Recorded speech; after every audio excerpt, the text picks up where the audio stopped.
ఒక హారతి అభంగాన్ని చెప్పుకొని దానిలో ఉన్నటువంటి గొప్పతనాన్ని చెప్పుకొని, అంటే అది వింటే తెలుస్తుంది దాంట్లో ఉన్న గొప్పతనం ఏంటో, వేరియేషన్ ఏంటి. సచ్చరిత్రకి హారతుల్లో ఉన్నటువంటి భావానికి చదివితే వేరియేషన్ తప్పకుండా తెలుసు. అయితే పాజిటివ్ థింకింగ్ చదవాలి. ఇందులో ఏముంది అనుకుని చదివితే ఏమి రాదు.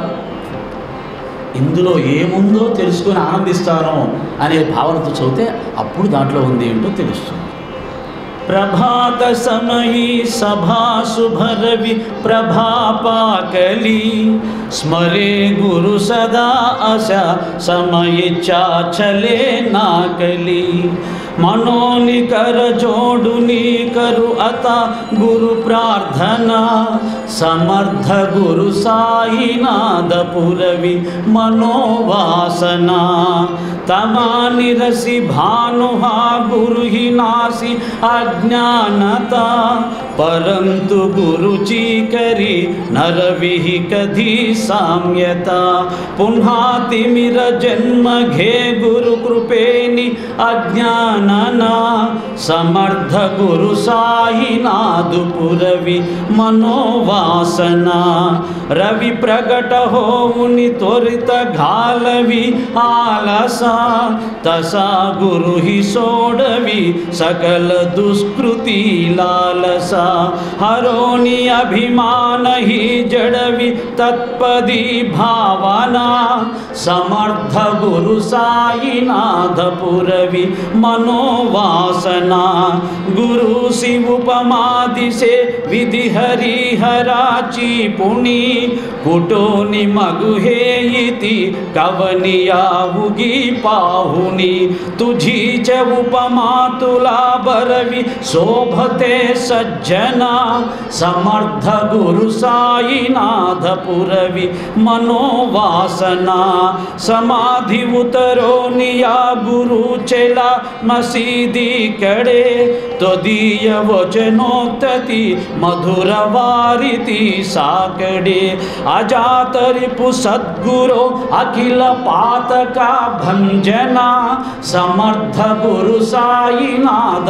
पुरवि मनोवासना अहासु समयासिया गुरु उठो निया बैसले विलोकुनि पदाश्रिता तदिय आपदे नासिले असासु हितकारिया जगति कोनि अन्यना समर्थ गुरु साईनाथ पुरवि मनोवासना असे बहुत साहना परिनजा गुरुची कृपा न तत्वहित चाकळे करित सेरि काम्या गपा जरी कुरुबदा धरी सुदृढा भक्तिने तो मना समर्थ गुरु साईनाथ पुरवि मनोवासना गुरो विनति मी करी हृदय मंदिरिया बसा समस्त जग हे गुरु स्वरूप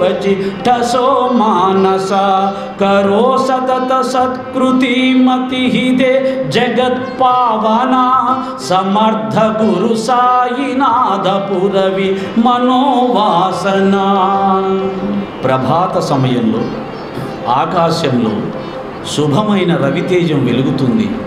ఆ సమయంలో గురువును స్మరించే వారిని కలి ఎన్నడూ బాధించదు. కనుక చేతులు జోడించి గురువును ప్రార్థిస్తాను. సమర్థ గురువు సాయినాథ, నా మనోవాంఛలను ఈడేర్చు. సూర్యుడు చీకట్లను పారదోలినట్లు గురువు అజ్ఞానాన్ని పారదోలుతాడు. కానీ గురువుతో రవిని పోల్చటం సరికాదు. చీకటి మరలా వస్తుంది, కానీ గురుకృప వలన పారద్రోలబడిన అజ్ఞానం మరి రాదు. ఉదయించిన రవి అలసటను వెంటనే పోగొడతాడు. అలానే దుష్కార్యాలపై వ్యామోహాన్ని గురువు పోగొడతాడు. అభిమానాన్ని నశింపచేసి మన హృదయాన్ని ఆయన పాదాల యందు స్థిరపరుస్తాడు. గురువుతో బ్రహ్మ హరిహరులను పోల్చడం కూడా తగదు.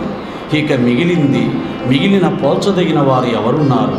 సాయి, నీకు నీవే సాటి అని మహనీయులు కీర్తిస్తున్నారు. ఓ గురు, నీవు సమాధి నుండి దిగి మసీదుకు వచ్చి మధురములైన నీ మాటలతో మా కష్టాలు నివారించు. శత్రువులే లేని ఓ సద్గురుదేవా, పాతకాలం నుండి నీ పారద్రోలు. ఆహా, గురువు లేచి కూర్చున్నారు. ఇదంతా మంచి సమయం. ఆయన తన పాదాలను ఆశ్రయించిన వారిని చూచి వారి ఆపదలను నాశనం చేస్తారు. ఇలా మేలు చేసేవారి జగత్తులో ఇంకెవరున్నారు మనకు? ఎంత తెలివిగలవారైనా అతడు గురుకృపను పొందనంత వరకు అతడి జీవితం వ్యర్థం. అతడు గురుపాదమును దృఢభక్తితో మనసులో ధరించకుంటే తనకు తాను ఎలాంటి శ్రేయస్సును సాధించుకోలేడు. ఓ గురు, నా విన్నపం చేసుకుంటున్నాను. నా హృదయ మందిరంలోకి వచ్చి కూర్చుండి ఈ సమస్త జగత్తు గురుని స్వరూపమన్న భావం నా మనస్సును హత్తుకునేలా చేయండి. ఎల్లప్పుడూ జగత్పావనములైన సత్కార్యాలే చేసే మనస్సును నాకు అనుగ్రహించండి. దీని ద్వారా మనకు ఏం తెలుస్తుందంటే, సూర్యుడు రావడంతో చీకటి పరిగెట్టి వెళ్ళిపోతుంది. అదేవిధంగా గురు అనుగ్రహం వలన మనలో ఎన్నో జన్మల నుంచి ఉన్నటువంటి ఆ యొక్క అజ్ఞానం పరిగెట్టి పారిపోతుంది. కానీ అలానే సూర్యుడితో బాబాను పోల్చడానికి వీల్లేదు అని చెప్తున్నాడు. ఎందుకంటే సూర్యుడు రాగానే పోయినటువంటి చీకటి మళ్ళీ ఆ రోజు రాత్రికి తిరిగి వస్తుంది.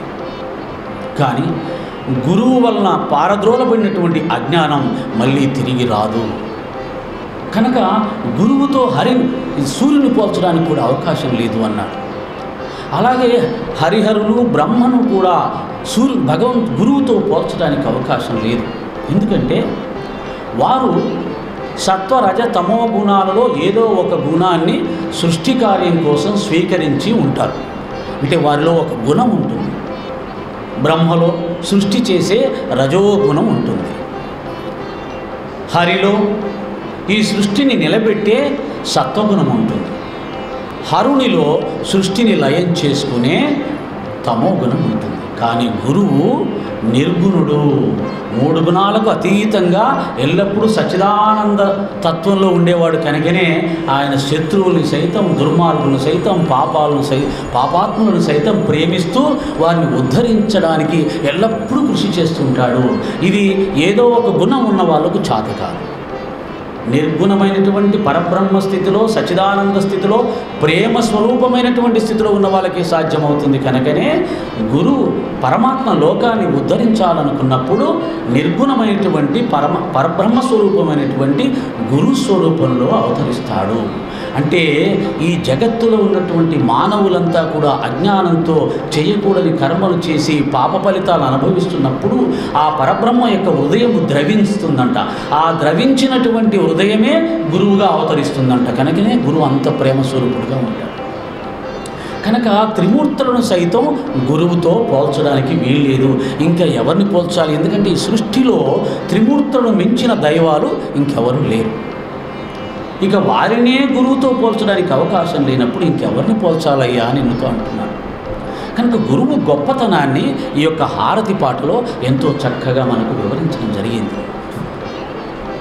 మీకు కొంతమందికి డౌట్ రావచ్చు, ఏమంటే హారతిలో ఉన్న విషయాలన్నీ సచ్చరిత్రలో ఉన్నాయి, మళ్ళీ తిరిగి ఎందుకు మేము దాంట్లోకి వెళ్ళాలి అనేది. కానీ చూడండి, మాటకు పాటకు చాలా తేడా ఉంటుంది. మాటే పాటగా మారినప్పుడు దివ్యానందం కలుగుతుంది. ఇవన్నీ కూడా గురువు మన యొక్క మనసును ఇంకా కాస్త ఉన్నత స్థితికి తీసుకెళ్ళడానికి, ఇంకా మరికొంత ఆనందానుభూతిని మన అనుభవంలోకి తీసుకురావడానికి స్వయంగా గురువు చేసిన ఏర్పాటు. ఒకవేళ సచ్చరిత్రలో ఉన్నాయే హారతిలో ఉన్నాయని ఎవరైనా వెతికి అది నిరూపించడానికి ప్రయత్నం చేసినా పాటకు మాటకు ఉన్న తేడాని గుర్తించి మాట కంటే పాట ద్వారా పొందే దివ్యానందం ఎక్కువగా ఉంటుందని గ్రహించి దాన్ని మనం స్వీకరించి సాధనగా పెట్టుకోవడం కూడా అవసరమైనది కూడా గుర్తించాలి. కనుక నిజంగా ఈ సత్సంగాలు చెప్పే విధానం కానీ, ఊర్లో తిరుగుతూ ఉండడం కానీ, ప్రతినిత్యం గ్రంథాధ్యయనం చేసి దాంట్లో విశేషీకరణ చెయ్యాలనేది కానీ ఇవన్నీ లేకుండా ఉంటే బాబా మార్గంలో చక్కగా 4 హారతులు చేసుకుంటూ సచ్చరిత్రను శ్రద్ధాభక్తులతో నెమ్మదిగా ప్రేమతో పారాయణం చేసుకుంటూ రోజుకు 1 గంట అర్ధగంట సత్సంగం వింటూ సత్సంగం చేసి చెప్పేవాళ్ళు, లేకపోతే మనమే దాన్ని గట్టిగా చదువుకొని ప్రేమగా చదువుకొని ఉంటే ఈ 3 రకాల సాధనలను మనిషికి తప్పకుండా మోక్షాన్ని ప్రసాదిస్తాయి. ఇంట్లో కూర్చొని, అందుకని సత్సంగాలు చెప్పి మాలాంటి వాళ్ళని చాలాసార్లు ఏంటి గోలంతా, పొద్దున్న లేస్తే పుస్తకాలు పట్టుకొని దాని అర్థం ఏంటి దీని అర్థం ఏంటి అంటే, ఎప్పుడైతే అర్థం కోసం నేను ప్రయత్నం చేస్తున్నానో నా ఆనందం పక్కకి వెళ్ళిపోతుంది. చదువుతూ ఆనందించటం వేరు, దాని అర్థాన్ని తెలుసుకునే ప్రయత్నం చేసేటప్పుడు ఆనందం ఉండదు. ఎలా ఉంటుందంటే, ఓ పరీక్షకు ప్రిపేర్ అవుతున్న విద్యార్థిని ఆనందంగా ఉంటాడేమో అడగండి, చాలా టెన్షన్గా ఉంటాడు. అలా కాకుండా ఇప్పుడు నేను చూసి చదివాను, నాకు టెన్షన్ లేదు. దాన్ని చూడకుండా ఆ అభంగం చదవాలంటే నాకు టెన్షన్ వస్తుంది, ఎక్కడ మర్చిపోతానో ఏమైపోతానని చెప్పేసి. అంటే ఈ సత్సంగాలు చెప్పే మా బ్రతుకులన్నీ కూడా టెన్షన్తో కూడిన భక్తి అయిపోతుంది. కనుక ఇందులో నుంచి ఎప్పుడు రిలీజ్ అవుతావురా దేవుడా అని ముందుకు పోవడం వెనక్కి రావడం, ముందుకు పోవడం వెనక్కి రావడం. అయినా ఇదిగో ఇలా వినడానికి కొంతమంది భక్తులు శ్రద్ధతో వస్తారు కనుక వాళ్ళకి తెలియచెప్పడం కోసం ఈ శ్రమ తప్పదు. దీనిని వేదాంత భక్తి ప్రభుపాదుల వారు కృష్ణ చైతన్య సంఘాన్ని స్థాపించిన వారిని ఒక భక్తుడు అడిగారు, ఏమండి మీరు ఇలాగా కృష్ణుడి గురించి ప్రచారం చేసే సమయంలో ఆనందం కలుగుతుందా? కృష్ణ భక్తిలో లీనమైపోయి కృష్ణ కృష్ణ కృష్ణ అంటే ఆనందంగా ఉంటుందా అంటే, కృష్ణ కృష్ణ అని కృష్ణనామం చేస్తూ కృష్ణ రూపాన్ని భావన చేస్తున్నప్పుడు ఉండే ఆనందం ఇలా చెప్పేటప్పుడు ఉండదు నాయన అన్నాడు. మరి మీరు ఆనందాన్ని కోల్పోతున్నారు కదా అన్నాడు. నేను కోల్పోయిన ఆనందాన్ని నేను కృష్ణతత్వాన్ని ప్రచారం చేస్తున్న దానికి కృష్ణుడు నాకు మళ్ళీ నింపుతాడు అని చెప్పాడు అన్నమాట. కనుక ఈ ప్రచారం చేసే బాధ్యతలో మనం దేన్నైతే కోల్పోతున్నామో మళ్ళీ సాయినాథుడు మళ్ళీ నింపుతాడు. కనుక ప్రచారం చేయవచ్చు. దీన్ని అర్థం చేసుకుంటే ప్రచారం చేయడం వల్ల కొంత ఆనందాన్ని కోల్పోతున్నాము, కానీ ఇక్కడ నువ్వు కొంత త్యాగం చేసి 10 మంది కోసం ఆ భక్తిని ప్రచారం చేయడానికి వచ్చావు కనుక నీ ఏకాంతాన్ని వదులుకొని నీ ఆనందాన్ని వదులుకొని నువ్వు 10 మందిలోకి వచ్చి కొంత చెప్పడానికి సాధన చేస్తున్నావు కనుక, కష్టపడుతున్నావు కనుక ఆ బ్యాలెన్స్ నేను ఫిలప్ చేస్తాను, నువ్వేం భయపడద్దు, చక్కగా నువ్వు ప్రచారం చేయు అనేది భగవంతుడు చెప్తున్నాడు అని చెప్పి వేదాంత ప్రభుపదుల వారు చెప్పారు. కాబట్టి మనలాంటి వాళ్ళు ఈ బాధ్యతని సంతోషంగా స్వీకరించవలసింది.